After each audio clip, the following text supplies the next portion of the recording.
నమస్తే, నేను జర్నలిస్ట్ శ్రీనివాస్. ఈరోజు న్యూస్ అనాలిసిస్లో ముందుగా ఆంధ్రజ్యోతి పేపర్లో వచ్చిన వార్తను చూద్దాం. అసెంబ్లీకి వర్గీకరణ బిల్లు, బీసీలకు 42% రిజర్వేషన్లు కల్పించే మరో 2 బిల్లులు కూడా నేడు శాసనసభలో ప్రవేశపెట్టిన ప్రభుత్వం వర్గీకరణపై నేడు చర్చించి ఆమోదించే ఛాన్సు. బీసీలకు గంపగుత్తాగానే రిజర్వేషన్ల పెంపు, బీసీ ఎమ్మెల్యేలతో భేటీ కానున్న మంత్రి పొన్నం ప్రభాకర్. ఇలా అసెంబ్లీ మళ్ళీ స్టార్ట్ అవుతుంది. దాంట్లో ప్రధానంగా ఎస్సీ వర్గీకరణ బిల్లు, బీసీలకు 42% రిజర్వేషన్లు, ఈ 2 బిల్లు ప్రధానంగా ప్రవేశపెడతారట ఈరోజు రేపు.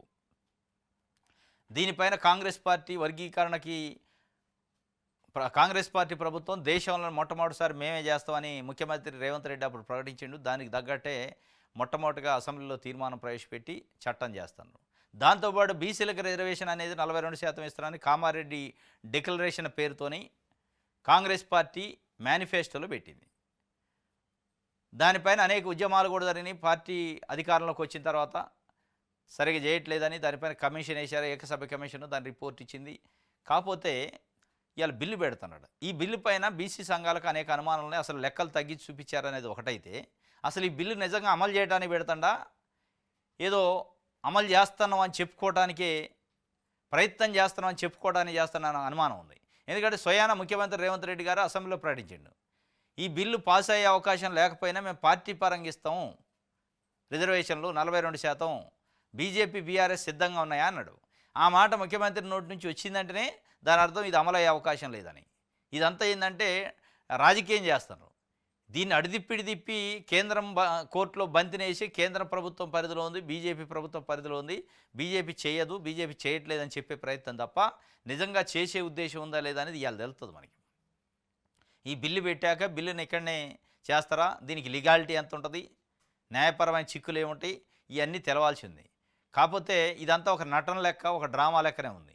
ఏదో చేసినట్టు చేసి దాన్ని దేశపోయి కేంద్రానికి ఇచ్చినాం, వాళ్ళు పంపట్లేదు, వాళ్ళదే తప్పు అని చెప్పే ప్రయత్నం తప్ప, మీకు నిజంగా కమిట్మెంట్ చిత్తశుద్ధి ఉంటే ఢిల్లీలో జంతర్ మంతర్ దగ్గర కూర్చోవాలి.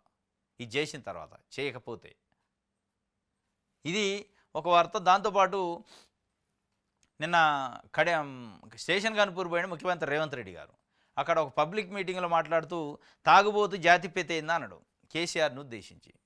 ముఖ్యమంత్రి స్థాయిలో మాట్లాడాల్సిన భాషని శృతి మించి మాట్లాడతారు రేవంత్ రెడ్డి గారు. ఆయనే భాష కంట్రోల్ లేకుండా ఏది పడితే అది అసెంబ్లీయా, అది పబ్లిక్ మీటింగా, ఎక్కడ మాట్లాడుతున్నాను సోయి లేకుండా మాట్లాడుకుంటూ, సరే ఆయన తాగుబోతా ఇంకో పోతా పక్కన పెడితే జాతిపిత ఎవరు అన్నారు, జాతిపిత అని వాళ్ళు అనుకోవచ్చు. దానికి నువ్వు దాని గురించి కామెంట్ కాదు, ప్రజలకు ఇచ్చిన హామీ లేని ప్రజలకు ఏం చేస్తున్నారు అనేది చెప్పకుండా మొన్న ఒక జర్నలిస్టులు 2 అరెస్ట్ చేశారు. ప్రజాపాలన అంటారు, ప్రశ్నిస్తే అరెస్ట్ చేస్తారని బయట చర్చ నడుతుంటే దాని మీద అసెంబ్లీలో మాట్లాడిండు ముఖ్యమంత్రి రేవంత్ రెడ్డి గారు. ఎవడు పడితే వాడు ఆ ట్యూబో ఈ ట్యూబ్ పట్టుకొని వస్తే జర్నలిస్టులు అవుతారా? జర్నలిస్ట్ అంటే అసలు ఎవరు? ఐఎన్పిఆర్ రికగ్నేషన్ ఉన్న వాళ్ళు జర్నలిస్టా? ఎవడు పడితే వాడు జర్నలిస్టా అంటే మరి రాజకీయ నాయకులు అంటే ఎవరు? రాజకీయ నాయకులకి ఏం భాష మాట్లాడదని ఉందా?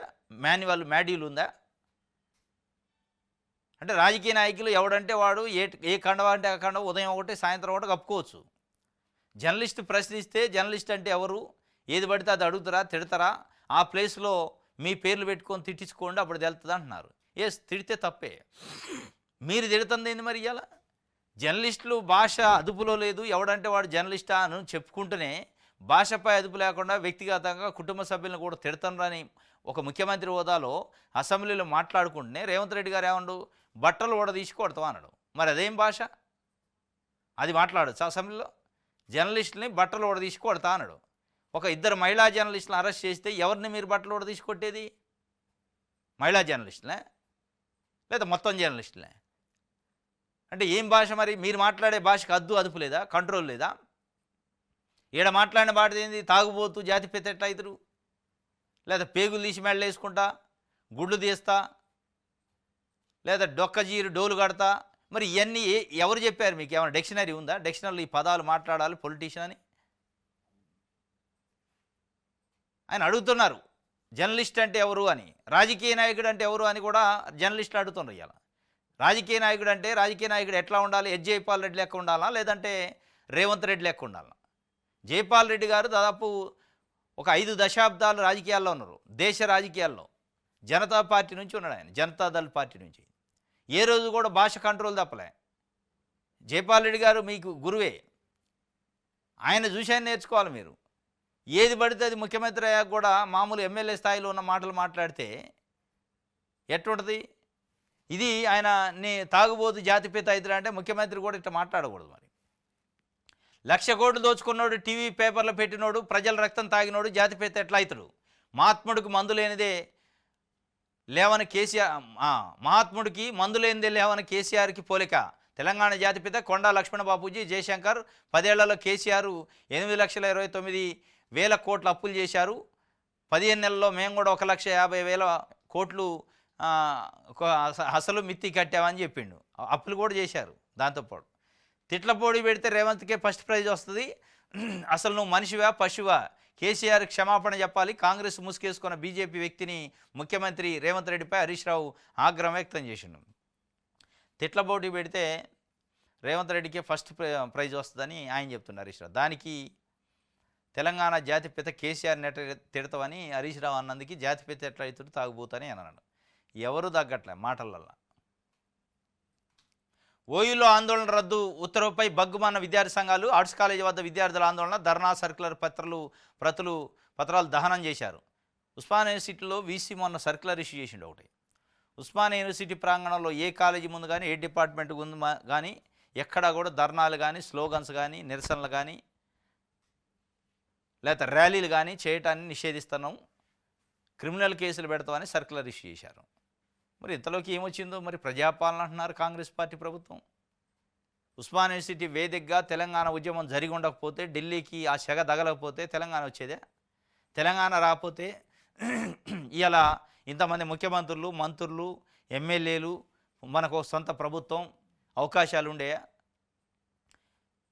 మరి కేసీఆర్ నిరంకుశత్వం దొరల పాలన చేసినట్టుది. మరి మీరు చేస్తుందేంది? ఉస్మానియా యూనివర్సిటీ ఉద్యమాలకి పుట్టినిల్లు. తెలంగాణ ఉద్యమం అక్కడి నుంచే స్టార్ట్ అయింది. తెలంగాణ ఉద్యమం అనేది అసలు ప్రపంచానికి తెలిసింది ఉస్మానియా యూనివర్సిటీ విద్యార్థుల ఉద్యమం వల్లనే. అయినా కానీ ఉస్మానియా యూనివర్సిటీలో ఉద్యమాలు చేయటం లేదు, కనీసం స్లోగటి ఈయటానికి లేదు. మీరు పురుగులు అన్నం పెట్టినా తినాలి, లేకపోతే అన్నంలో బ్లేడ్లు వచ్చినా తినాలి, తిండి పెట్టకపోయినా సపిడి చేయొద్దనే పద్ధతిలో మాట్లాడుతున్నా.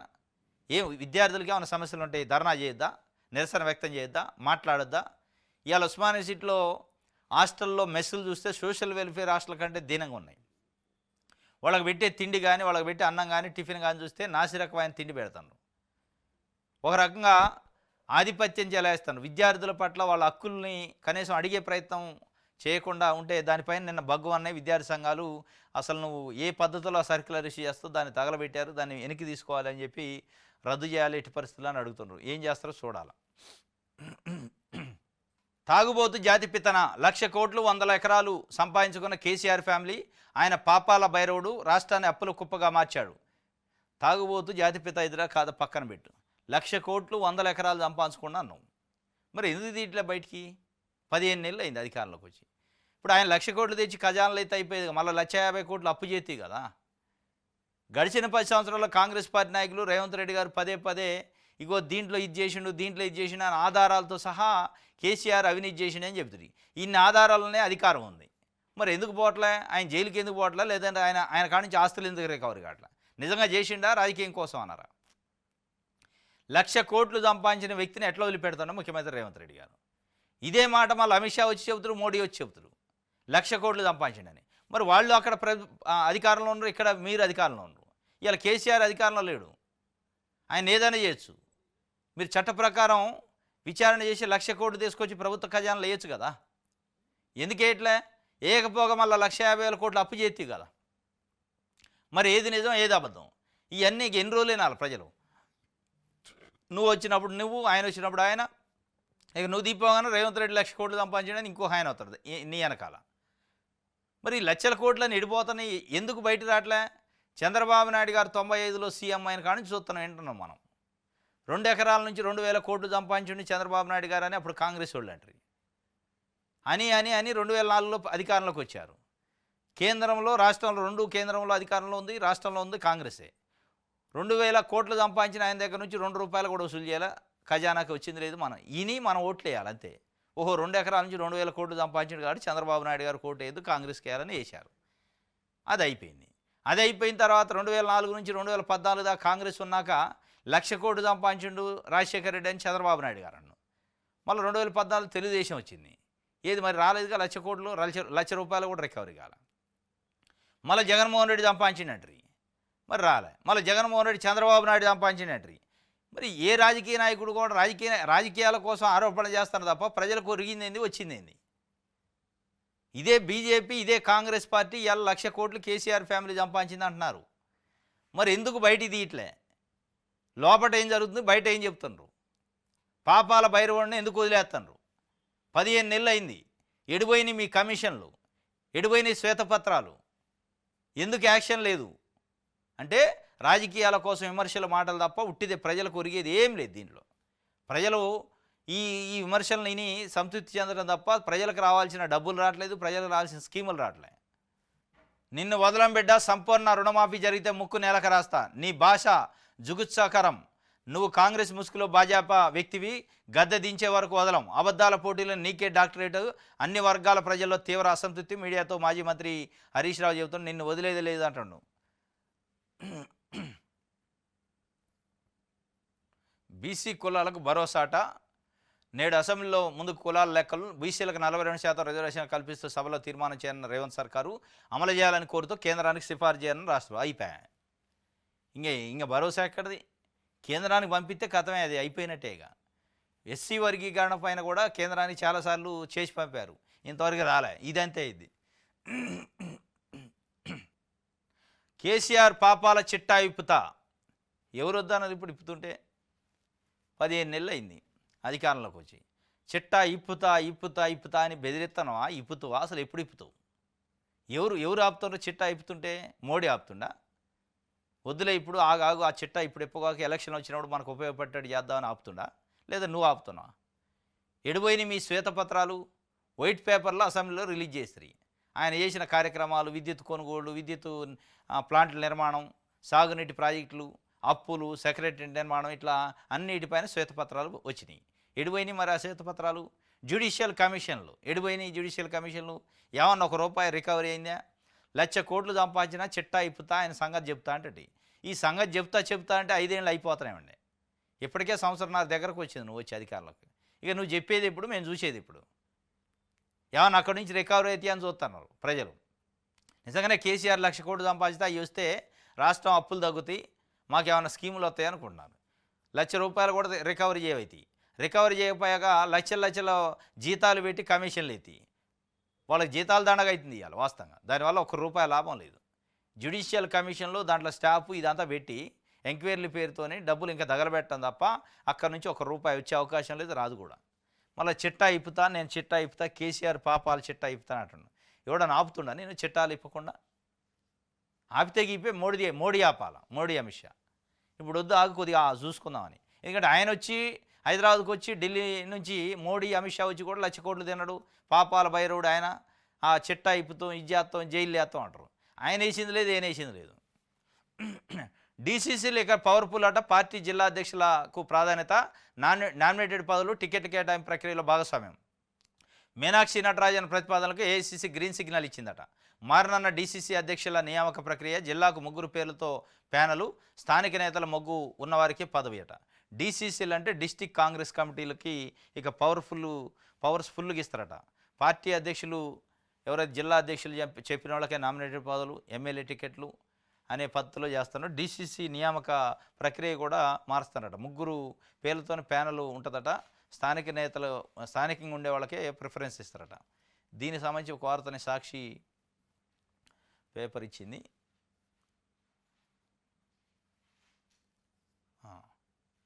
ఇది జిల్లా కాంగ్రెస్ కమిటీల ఇకపై బలోపేతం కానున్నాయి.